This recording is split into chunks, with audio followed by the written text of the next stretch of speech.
নতুন সরকারের অধীনে দেশের অর্থনীতি শক্তিশালী করার ঘোষণা দিয়েছে প্রবাসীরা। এরপর থেকে বৈধ পথে রেমিটেন্স পাঠানোর জন্য মালয়েশিয়ার এক্সচেঞ্জ হাউসগুলোতে বেড়েছে প্রবাসীদের ভিড়। 2024 সালের জুলাই মাসে কোটা সংস্কার আন্দোলন, ইন্টারনেট ও সংঘাতের কারণে প্রবাসীরা রেমিটেন্স শাটডাউন ঘোষণা দেয়। এর প্রভাবে এই মাসে রেমিটেন্স প্রবাহ কমে আসে। এরপর আগস্ট মাসে আওয়ামী লীগ সরকার পতনের পর থেকে দেশের রেমিটেন্স প্রবাহ বাড়তে শুরু করেছে। বাংলাদেশ ব্যাংকের তথ্য মতে 1 থেকে 6 আগস্টের মধ্যে দেশে রেমিটেন্স এসেছে $95.65 মিলিয়ন। আওয়ামী লীগ সরকার পতনের পর 7 থেকে 10 আগস্ট রেমিটেন্স এসেছে $387.12 মিলিয়ন।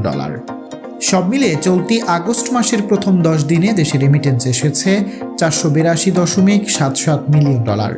অন্তর্বর্তী সরকার ক্ষমতায় আসার পর হুন্ডি, টাকা পাচার, আন্ডার বা ওভার ইনভয়েসিং এর মতো কারসাজি বন্ধ থাকায় বৈধ চ্যানেলে রেমিটেন্স প্রবাহ বাড়তে শুরু করেছে।